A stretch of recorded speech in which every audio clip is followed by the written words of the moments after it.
Capítulo 6. A dupla. Desde o IX século, o povo da Boêmia tinha a Bíblia no próprio idioma e realizava os cultos de adoração em sua língua. Entretanto, Gregório VII tinha a intenção de escravizar o povo e o papado promulgou um edito proibindo a adoração pública em língua boêmia. O Papa declarou que era agradável a Deus que sua adoração fosse celebrada em idioma desconhecido, mas o céu havia providenciado agentes para preservar a igreja. Muitos valdenses e albigenses, afastados pela perseguição, chegaram à Boêmia, trabalharam com fervor em segredo. Dessa maneira, preservaram a fé verdadeira. Antes dos dias de Rus, havia pessoas na Boêmia que condenavam a corrupção da igreja. Isso despertou os temores da hierarquia, que começou a perseguir aqueles que ensinavam o evangelho. Depois de um tempo, foi proclamado o decreto de que todos aqueles que se desviassem da maneira romana de adoração seriam condenados à fogueira. Apesar disso, os cristãos aguardavam com expectativa a vitória de sua causa. Ao morrer, um deles declarou: "Alguém se levantará dentre o povo comum, sem espada nem autoridade, e não conseguirão prevalecer contra ele." Alguém assim já estava ganhando proeminência. Seu testemunho contra Roma agitaria as nações.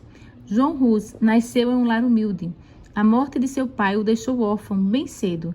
Sua devota mãe acreditava que a educação e o temor a Deus eram os bens mais valiosos. Por isso, fez todo o esforço para proporcionar essa herança ao filho. Rus estudou na escola da província, então partiu para a Universidade de Praga, onde foi admitido como bolsista de caridade. Na universidade, Rus logo chamou a atenção por seu rápido progresso. Sua conduta bondosa e cativante fazia todos o admirarem. Era um seguidor sincero da Igreja Católica Romana que buscava fervorosamente as bênçãos espirituais que ela alegava de distribuir. Após concluir o curso universitário, entrou para o sacerdócio. Logo adquiriu proeminência e se ligou à corte do rei. Lá foi nomeado professor e mais tarde reitor da universidade. O humilde bolsista se tornou o orgulho de seu país e seu nome foi honrado por toda a Europa. Jerônimo, que mais tarde se uniu a Rus, havia levado consigo da Inglaterra os escritos de Wycliffe. A rainha da Inglaterra, convertida aos ensinos de Wycliffe, era uma princesa boêmia. Por sua influência, as obras do reformador receberam ampla circulação em sua terra natal. Rus sentia-se inclinado a ter uma visão favorável das reformas de Wycliffe. Sem o saber, ele já começava a trilhar um caminho que o levaria para bem longe de Roma. Dois quadros impressionantes. Na mesma época, dois estrangeiros da Inglaterra, homens eruditos, receberam a luz e foram espalhá-la em Praga. Logo foram silenciados, mas como não estavam dispostos a abrir mão de seus planos, recorreram a outras medidas. Como além de pregadores eram artistas, fizeram dois quadros em um lugar no qual o público podia ver. Um representava a entrada de Cristo em Jerusalém, humilde e montado num jumento, Mateus 21:5, seguido por seus discípulos em roupas gastas de viagem e pés descalços. O outro quadro mostrava uma elegante procissão eclesiástica. O Papa, em suas ricas vestes de tríplice coroa, cavalgando um cavalo magnificamente ornamentado, com um trompetista à sua frente, cardeais e oficiais seguindo em ordem esplendorosa. Multidões vinham olhar as figuras. Ninguém deixava de entender a moral da história. Grande comoção se despertou em Praga, e os estrangeiros acharam necessário partir. Mas os quadros causaram profunda impressão em Rus e o conduziram ao estudo mais aprofundado da Bíblia e dos escritos de Wycliffe. Embora ainda não estivesse pronto para aceitar todas as reformas que Wycliffe advogava, reconheceu o verdadeiro caráter do papado e denunciou o orgulho, a ambição e a corrupção da hierarquia. Praga é interditada. As notícias acerca dessas coisas chegaram a Roma e Rus recebeu a ordem de comparecer perante o Papa. Obedecer significaria morte certa. O rei e a rainha da Boêmia, a universidade, membros da nobreza e oficiais do governo se uniram apelando ao pontífice que permitisse a Rus permanecer em Praga e responder enviando um representante. Em vez disso, o Papa manteve a resolução de julgar Rus e condená-lo, declarando um interdito sobre a cidade de Praga. Naquela época, esse tipo de sentença era motivo de grande alarme. As pessoas achavam que o Papa era o representante de Deus, detendo as chaves do céu e do inferno com poder para enviar juízo sobre elas. Acreditavam que, enquanto o Papa não removesse a excomunhão, Os mortos não teriam acesso ao céu. Todos os serviços religiosos foram suspensos. As igrejas ficaram fechadas. Os casamentos eram realizados do lado de fora, no pátio das igrejas. Os mortos eram enterrados em valas ou campos, sem funeral. Praga foi tomada por grande comoção. Muitas pessoas denunciaram Rus e exigiram que ele fosse entregue a Roma. A fim de acalmar a tempestade, o reformador partiu para uma temporada em sua vila natal. Não parou sua obra, mas viajava pelo campo pregando às ávidas multidões. Quando a agitação em Praga arrefeceu, Rus voltou e continuou a pregar a palavra de Deus.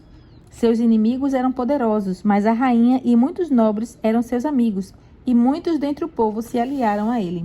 Até então, Rus havia realizado um trabalho solitário. Entretanto, a partir do momento em que Jerônimo aderiu à reforma, a vida dos dois se uniu e nem mesmo na morte seriam separados. Dentre as qualidades que conferem verdadeira força de caráter, Rus era superior. Jerônimo, demonstrando verdadeira humildade, reconhecia o valor de Rus e cedia a seus conselhos. Por meio da multidão dos esforços de ambos, a reforma rapidamente se disseminou. Deus permitiu que grande luz brilhasse sobre a mente daqueles homens escolhidos. Revelando a eles muitos dos erros de Roma. No entanto, eles não receberam toda a luz que o Senhor tinha para o mundo. Deus estava conduzindo o povo para fora das trevas do catolicismo e o fez passo a passo, no ritmo que as pessoas eram capazes de suportar. Assim como a glória plena do sol ao meio-dia afasta aqueles que passaram muito tempo na escuridão, toda a luz ao mesmo tempo os afastaria.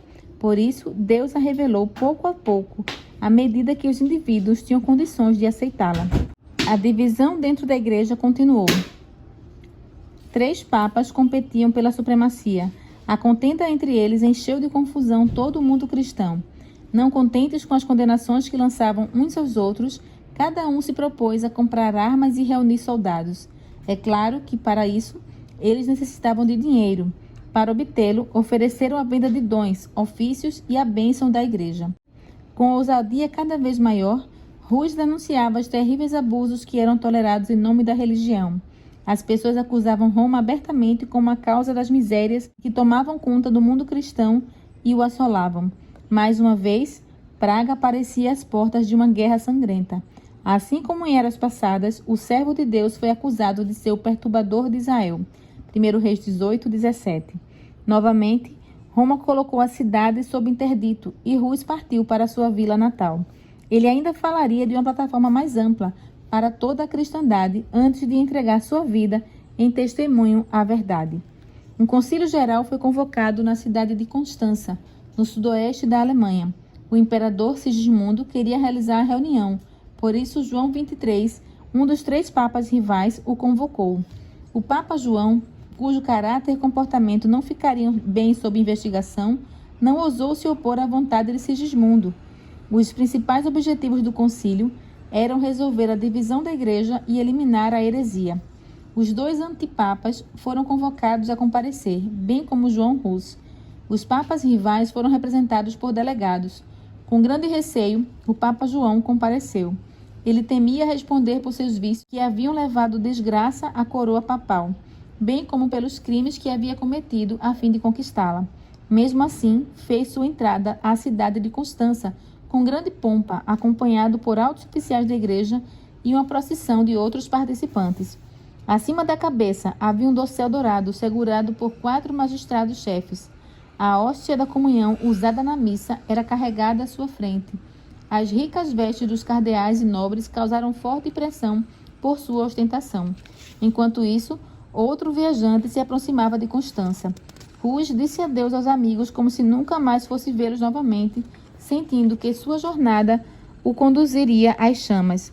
Havia conseguido um salvo-conduto com o rei da Boêmia e outro com o imperador Sigismundo. Mesmo assim, fez todos esses preparativos tendo em mente o fato de que provavelmente viesse a morrer. Salvo-conduto do rei. Em uma carta aos amigos, Rus disse: "Meus irmãos, estou partindo com um salvo-conduto do rei para encontrar meus muitos amigos imortais. Jesus Cristo sofreu por aqueles que tanto amava. Deveríamos então ficar perplexos por ele nos ter deixado o seu exemplo? Portanto, meus amados, Se minha morte contribuir para a glória de Cristo, orem para que ela aconteça depressa e para que o Senhor me capacite a suportar todas as calamidades fielmente. Peçamos a Deus que eu não oculte nenhuma partícula da verdade do Evangelho, a fim de deixar a meus irmãos um exemplo excelente para ser seguido. Em outra carta, Rus falou com humildade sobre os próprios erros, acusando-se de ter sentido prazer em usar roupas sofisticadas e de ter desperdiçado horas com coisas triviais. Então acrescentou: que a glória de Deus e a salvação das almas ocupe sua mente, não a posse de riquezas e propriedades. Tome cuidado para não adornar a casa mais do que a alma. E, acima de tudo, preste atenção às coisas espirituais. Seja piedoso e humilde com os pobres. Não gaste seus recursos com festas. Em Constança, Rus recebeu plena liberdade. Além do salvo-conduto do imperador, também obteve garantia pessoal de proteção da parte do Papa. Contudo, devido às suas repetidas declarações dentro de pouco tempo, o reformador foi preso por ordem tanto do Papa como dos cardeais e lançado em um calabouço terrível. Posteriormente, foi levado para um castelo forte do outro lado do Reno para ser mantido prisioneiro. Pouco depois, o próprio Papa foi mandado para a mesma prisão.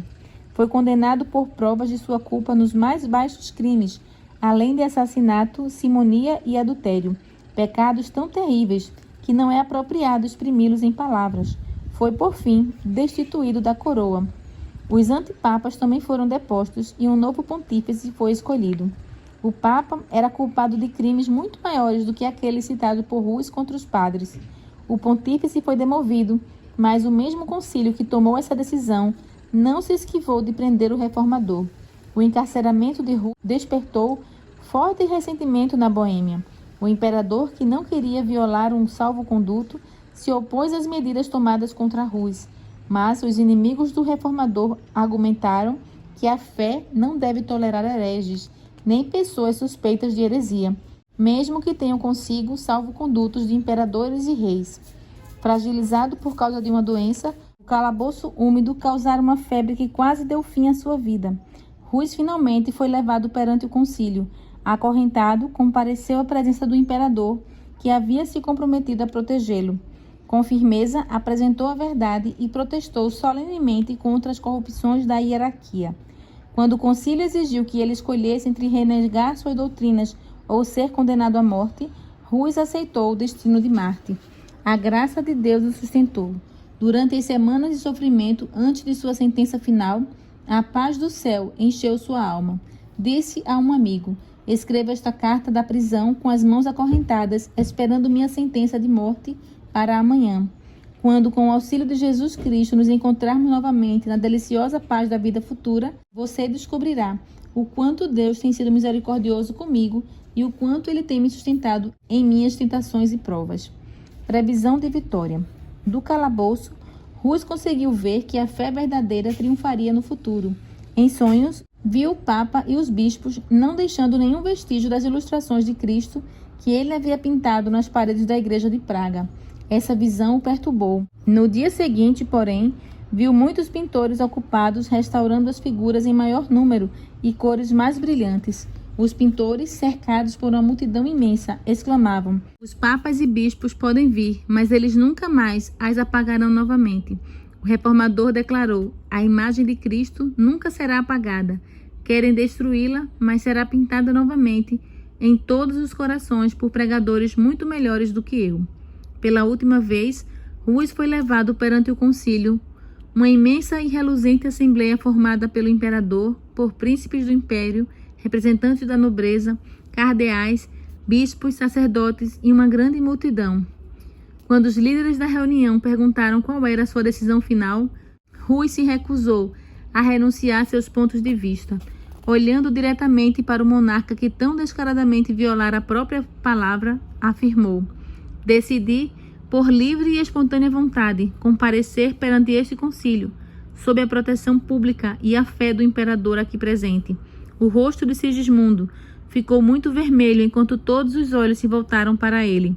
Depois que a sentença foi pronunciada, começou a cerimônia de degradação. Exortado mais uma vez a se retratar, Rus respondeu, voltando-se para as pessoas: de que maneira, então, eu poderia olhar para o céu?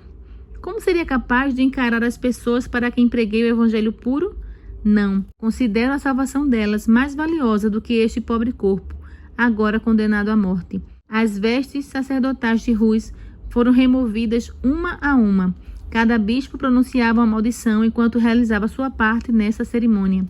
Por fim, colocaram um gorro ou mitra de papel em formato de pirâmide sobre sua cabeça, pintada com figuras assustadoras de demônios e com a palavra arqui-herege se destacando na parte da frente. Com toda alegria, disse Rus, usarei essa coroa de vergonha por ti, ó Jesus, pois por mim usaste uma coroa de espinhos. Morte na estaca. Rus foi levado para fora. Uma imensa procissão o seguiu. Quando tudo estava pronto para acender a fogueira mais uma vez, incitaram o mártir a se salvar, renunciando aos próprios erros. A quais erros devo renunciar? Questionou Rus. Sei que não sou culpado de nenhum. Deus é testemunha de que tudo aquilo que escrevi e preguei teve o propósito de resgatar pessoas do pecado e da destruição. Logo, com a maior alegria, confirmo com meu sangue a verdade do que escrevi e preguei. Quando as chamas começaram a arder ao seu redor, ele começou a cantar: Jesus, filho de Davi, tem compaixão de mim. E continuou a cantar até sua voz ser silenciada para sempre. Um católico zeloso descreveu da seguinte maneira o martírio de Rus e o de Jerônimo, que ocorreu pouco tempo depois. Eles se prepararam para o fogo como quem se arruma para uma festa de casamento. Não deram nenhum grito de dor. Quando as chamas subiram, começaram a cantar hinos, e a intensidade do fogo não era capaz de deter seu louvor. Quando o corpo de Rus foi consumido, suas cinzas foram reunidas e jogadas no Reno. A partir de lá, foram carregadas até o oceano, como uma semente espalhada por todos os países do mundo. Em terras desconhecidas na época, daria muito fruto em forma de testemunhas da verdade. A voz no concílio de Constança ecoaria ao longo das eras vindouras. Seu exemplo incentivaria muitos outros a permanecer firmes diante da tortura e da morte. Sua execução mostrou ao mundo a crueldade traiçoeira de Roma. Os inimigos da verdade estavam ajudando a causa que tentavam destruir. Mesmo assim, o sangue de mais uma testemunha ainda testificaria da verdade. Jerônimo havia incentivado Rus a ser corajoso e firme, dizendo que se ele corresse perigo, iria o mais rápido possível em seu auxílio. Quando ficou sabendo que o reformador estava preso, o fiel discípulo se preparou para cumprir sua promessa. Sem salvo-conduto, partiu para Constança. Ao chegar, percebeu que havia se exposto ao perigo, sem a possibilidade de fazer nada por Rus. Fugiu, mas foi preso e levado de volta em correntes. Da primeira vez que compareceu perante o concílio, suas tentativas de réplica eram interrompidas por gritos: "Levem-no para as chamas!" Foi jogado em um calabouço e mantido a pão e água. A crueldade de seu encarceramento o fez adoecer e colocou sua vida em risco. Seus inimigos, temendo que ele viesse a óbito, passaram a tratá-lo com menos severidade, embora o tenham deixado preso por 1 ano, cedendo à pressão. A violação do salvo-conduto de Rus criou uma tempestade de raiva. Então o concílio decidiu que, em vez de queimar Jerônimo, o forçaria a se retratar. Ele recebeu a escolha de renegar suas crenças ou morrer na estaca. Fragilizado pela doença, pelas dificuldades na prisão e pela tortura da ansiedade e do suspense, separado dos amigos e arrasado pela morte de Rus, Jerônimo cedeu. Comprometeu-se a aderir à fé católica e concordou com o voto do concílio de condenar Wycliffe e Rus, com exceção das sagradas verdades que haviam ensinado. Sozinho em sua cela, Jerônimo percebeu com clareza o que havia feito. Ele se lembrou da coragem e fidelidade de Rus. Ponderou sobre a negação da fé que fizera. Pensou no mestre que havia suportado a cruz em seu lugar. Antes de se retratar, mesmo em meio aos sofrimentos, encontrava conforto na certeza do favor de Deus. Naquele momento, remorso e dúvida torturavam sua alma. Ele sabia que precisaria fazer muitas outras retratações antes de estar em paz com Roma. O caminho que havia iniciado só poderia terminar em completa apostasia. Ânimo renovado. Logo Jerônimo foi levado novamente perante o conselho. Sua submissão não tinha deixado os juízes satisfeitos. Somente se abrisse mão completamente da verdade, ele conseguiria preservar a própria vida. Entretanto, Jerônimo decidiu proclamar sua fé e seguir seu irmão Marte até as chamas. Ele renunciou à retratação anterior, e por estar prestes a morrer, reivindicou solenemente o direito de fazer sua defesa. Os oficiais da igreja insistiram para que ele simplesmente confirmasse ou negasse as acusações feitas contra ele. Jerônimo protestou mais uma vez contra tamanha injustiça. Vocês me mantiveram cativo por 340 dias em uma horrenda prisão, disse. Então, me trazem em sua presença. Ouvem meus inimigos mortais e se recusam a me escutar. Tomem cuidado para não pecar contra a justiça. Quanto a mim, sou apenas um frágil mortal. Minha vida tem pouca importância, e quando peço que não profira uma sentença injusta, faço menos por mim mesmo do que por vocês. Seu pedido finalmente foi atendido. Na presença dos juízes, Jerônimo se ajoelhou e orou, pedindo ao Espírito Santo que controlasse seus pensamentos para que não dissesse nada contrário à verdade ou indigno de seu mestre. Naquele dia, cumpriu-se nele a promessa. Mas quando os prenderem, não se preocupem quanto ao que dizer ou como dizê-lo. Naquela hora lhes será dado o que dizer, pois não serão vocês que estarão falando, mas o Espírito do Pai de vocês falará por intermédio de vocês. Mateus 10, 19 e 20. Jerônimo havia permanecido na masmorra por 1 ano, sem poder ler nem mesmo enxergar. No entanto, apresentou seus argumentos com tamanha clareza e poder que parecia ter tido a oportunidade de estudar sem interrupções. Ele apresentou aos ouvintes a longa linhagem de homens santos condenados por juízes injustos. Em quase todas as gerações, aqueles que procuravam elevar o povo da sua época eram excluídos. O próprio Cristo foi condenado como criminoso em um julgamento injusto. Jerônimo, então, declarou seu arrependimento e testificou da inocência e santidade do mártir Hus. Eu o conheci desde a infância. Foi um homem de excelência, justo e santo. Foi condenado, mesmo sendo inocente. Estou pronto para morrer. Não me desviarei diante dos tormentos que inimigos e falsas testemunhas prepararam para mim. Um dia, eles prestarão contas de seus enganos diante do grande Deus, a quem ninguém é capaz de enganar. Jerônimo continuou: de todos os pecados que cometi desde a juventude, nenhum pesa tanto em minha mente e me causa tão grande remorso quanto o que cometi neste lugar fatal, quando concordei com a ímpia sentença proferida contra Wycliffe e contra o santo mártir Hus, meu mestre e amigo. Sim, eu confesso do fundo do coração e declaro com horror que eu, desgraçadamente, cedi ao medo quando, diante da morte, condenei suas doutrinas. Portanto, imploro ao Deus Todo-Poderoso que se incline para perdoar meus pecados, e este, em particular, o mais terrível de todos. Apontando para seus juízes, disse com firmeza: vocês condenaram Wycliffe e John Hus. As coisas que afirmaram e são irrefutáveis, eu também as declaro de igual maneira. Suas palavras foram interrompidas. Os oficiais da igreja, trêmulos de raiva, clamaram: que necessidade há de provas? Estamos vendo diante de nós o mais obstinado dos hereges. Impassível diante de tamanha comoção, Jerônimo exclamou: vocês imaginam que tenho medo de morrer? Vocês me mantiveram em um calabouço horrendo por 1 ano inteiro, uma sentença pior que a própria morte. Só posso expressar minha perplexidade diante de um tratamento tão desumano dispensado a um cristão. Prisão e morte. Mais uma vez caiu uma tempestade de ira, e Jerônimo foi enviado o mais rápido possível de volta à prisão. Apesar disso, suas palavras causaram profunda impressão em alguns que sentiram o desejo de salvar a vida dele. Essas autoridades o visitaram e insistiram para que se sujeitasse ao concílio.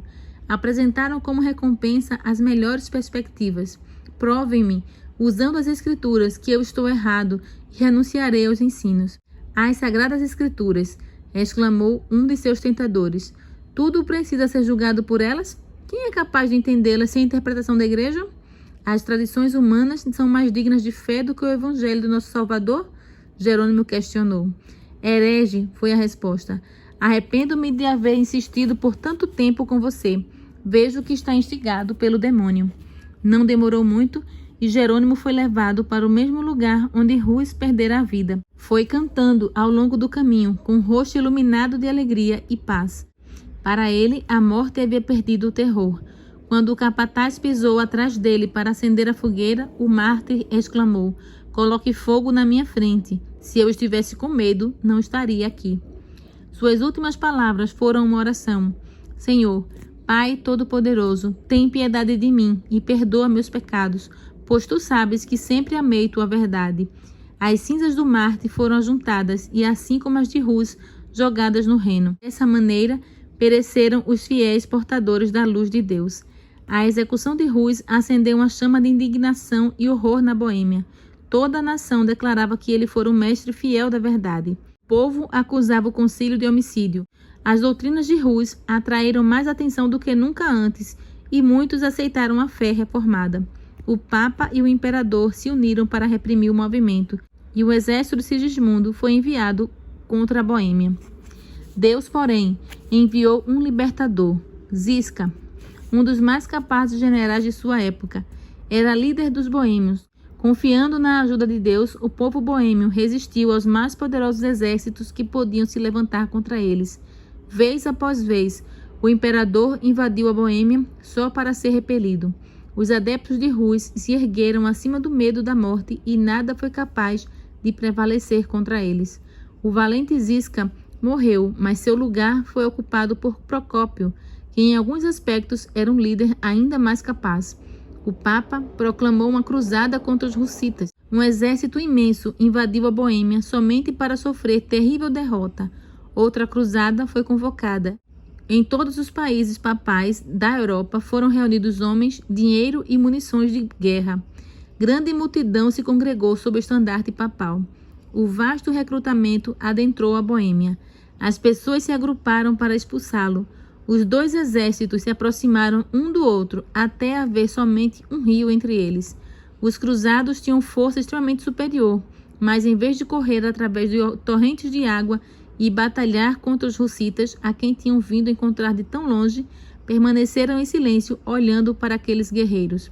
De repente, um terror misterioso recaiu sobre o exército. Sem desferir um só golpe, o poderoso agrupamento se dispersou como se tivesse sido dissipado por um poder invisível.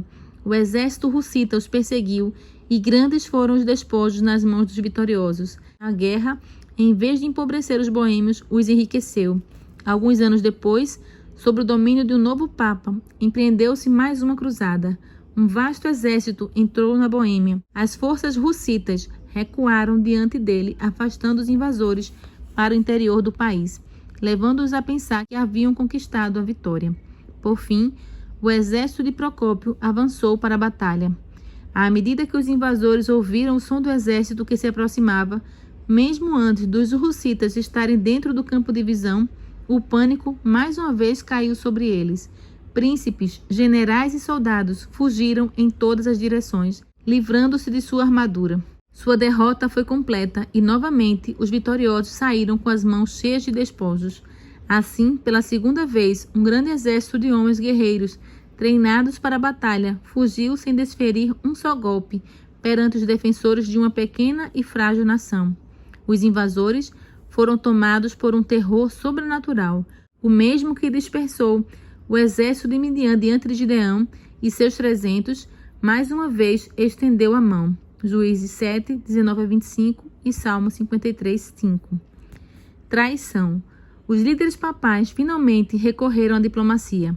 Conseguiram extrair dos boêmios uma concessão que os colocava em poder de Roma. Os boêmios especificaram 4 condições para ficar em paz com Roma. 1. Livre pregação da Bíblia. 2. O direito de toda a igreja tanto ao pão quanto ao vinho na Santa Ceia e do uso da língua materna na adoração divina. 3. A exclusão do clero de todos os ofícios e de qualquer autoridade secular. 4. Em caso de crime, a jurisdição dos tribunais civis, tanto sobre religiosos quanto leigos.